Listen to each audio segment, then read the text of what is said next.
கதை வழுதி இளமாறன் பழந்தமிழ் நாட்டின் மர்மங்கள் நிறைந்த ஒரு பிரபஞ்சத்தில் இந்த கதை நிகழ்கிறது.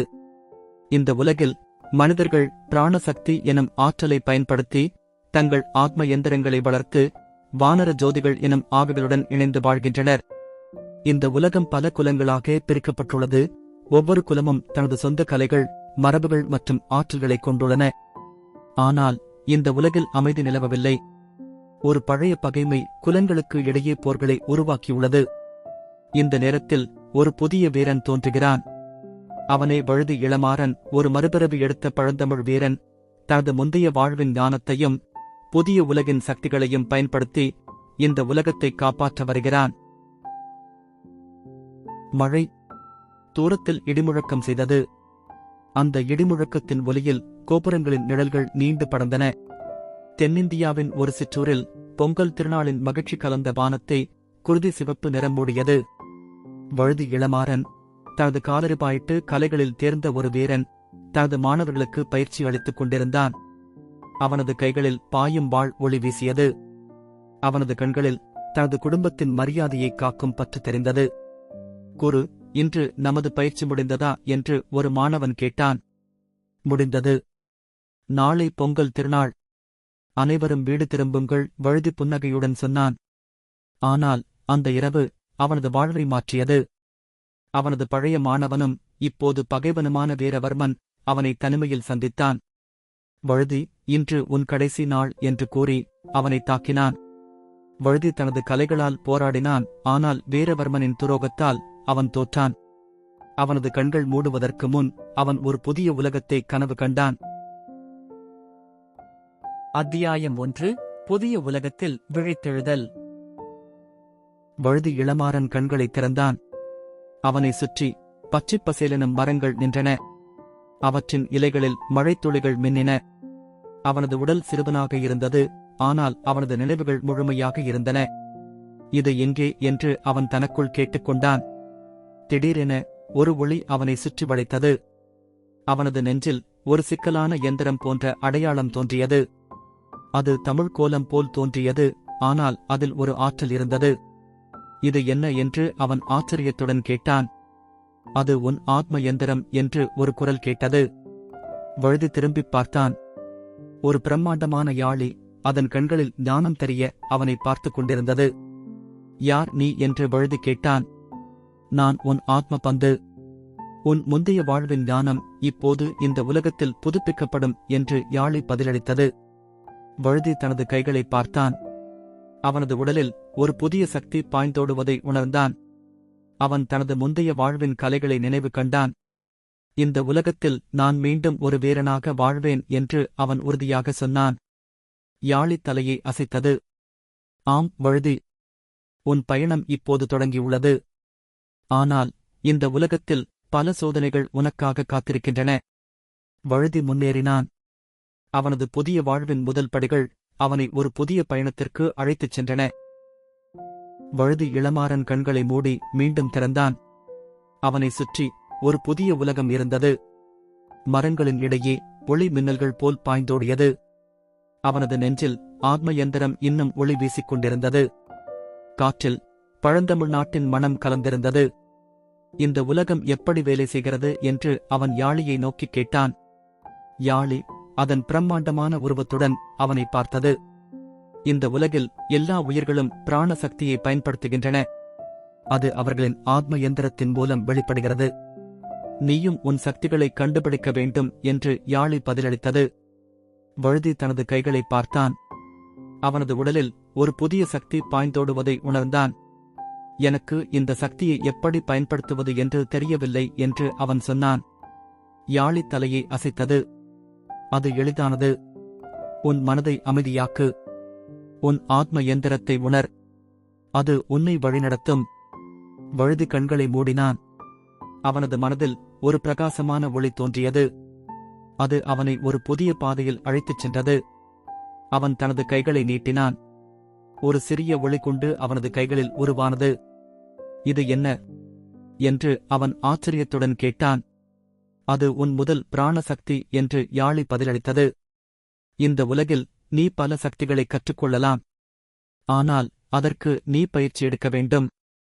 வழுதி தனது சக்தியை பார்க்கும்போது ஒரு சிறிய புன்னகை அவன் முகத்தில் தோன்றியது. நான் இதை மேலும் கற்றுக்கொள்ள வேண்டும் என்று அவன் உறுதியாக சொன்னான். யாழி தலையை அசைத்தது. நீ சரியான பாதையில் இருக்கிறாய். ஆனால் இந்த உலகில் நீ தனியாக பயணிக்க முடியாது. உனக்கு நண்பர்கள் தேவை. வழுதி தனது கைகளை மூடினான். நான் எங்கே நண்பர்களை சந்திக்க முடியும் என்று அவன் கேட்டான். யாழி தனது தலையை ஒரு திசையில் சுட்டிக்காட்டியது.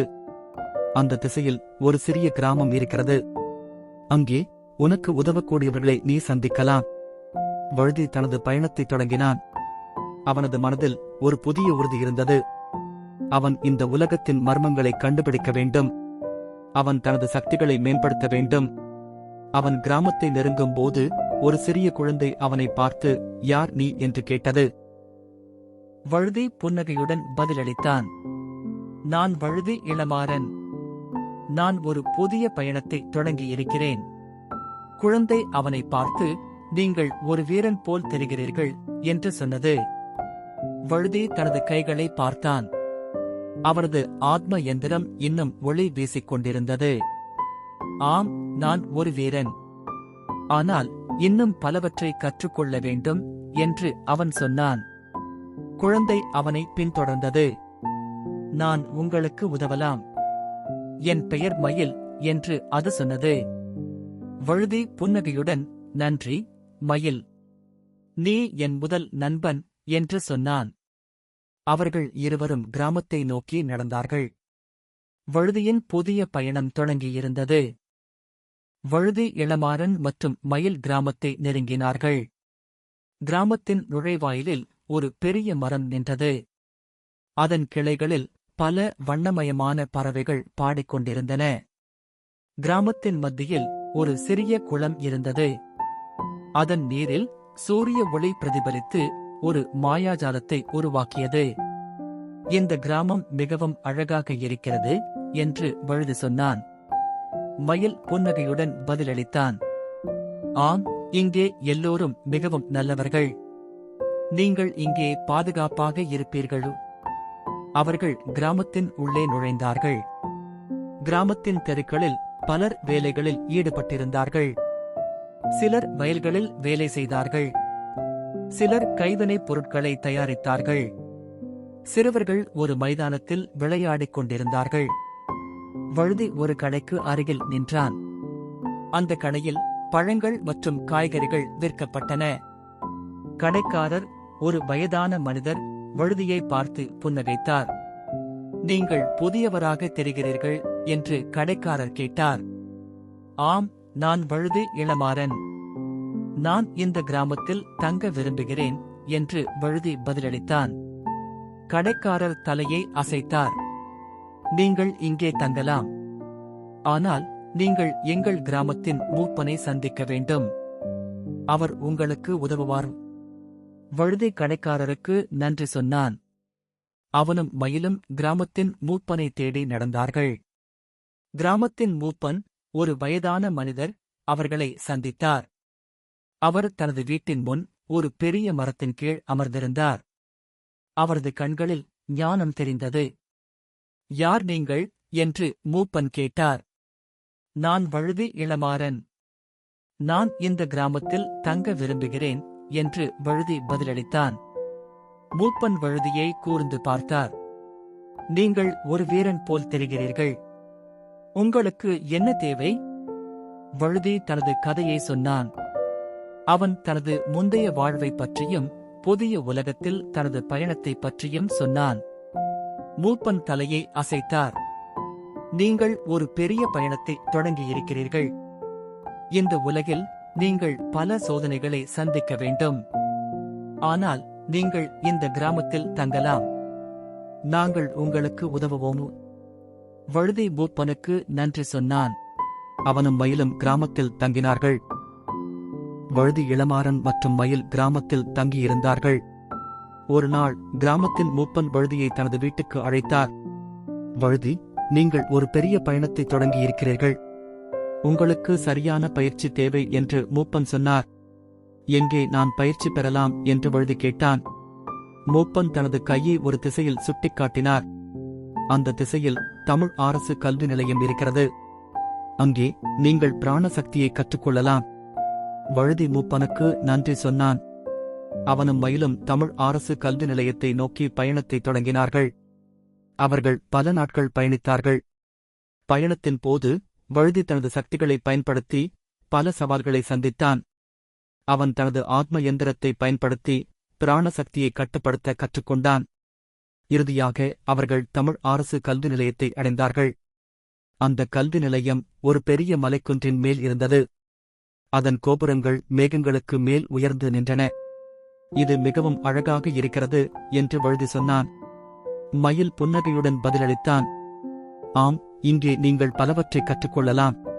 அவர்கள் கல்வி நிலையத்தின் உள்ளே நுழைந்தார்கள்.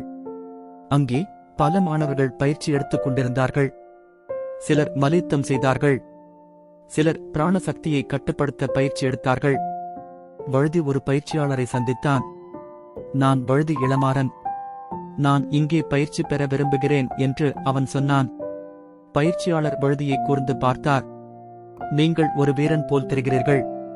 நீங்கள் இங்கே பயிற்சி பெறலாம். ஆனால் நீங்கள் எங்கள் தேர்வுகளை தாண்ட வேண்டும் என்று அவர் சொன்னார். வழுதி தனது தேர்வுகளை தொடங்கினான். அவன் தனது ஆத்ம எந்திரத்தை பயன்படுத்தி பல சவால்களை சந்தித்தான். அவன் தனது சக்திகளை கட்டுப்படுத்த கற்றுக்கொண்டான். அவன் தனது பயிற்சியின் போது பல நண்பர்களை சந்தித்தான். அவர்களில் ஒரு சிறுவன் மற்றும் ஒரு சிறுமி இருந்தார்கள். அவர்கள் வழுதியைப் போல் புதிய மாணவர்கள். உங்கள் பெயர் என்ன என்று வழுதி கேட்டான். நான் கார்த்திக் என்று சிறுவன் சொன்னான். நான் மீனா என்று சிறுமி சொன்னாள். வழுதி அவர்களுக்கு தனது கதையை சொன்னான். அவர்கள் வழுதியின் கதையை கேட்டு ஆச்சரியப்பட்டார்கள். நீங்கள் ஒரு பெரிய வீரன் போல் தெரிகிறீர்கள் என்று கார்த்திக் சொன்னான். நான் ஒரு வீரன். ஆனால் இன்னும் பலவற்றை கற்றுக்கொள்ள வேண்டும் என்று வழுதி சொன்னான். அவர்கள் ஒன்றாக பயிற்சி எடுத்தார்கள். அவர்கள் தங்கள் சக்திகளை கட்டுப்படுத்த கற்றுக்கொண்டார்கள். அவர்கள் தங்கள் ஆத்ம எந்திரங்களை பயன்படுத்தி பல சவால்களை சந்தித்தார்கள். வணக்கம் நண்பர்களே.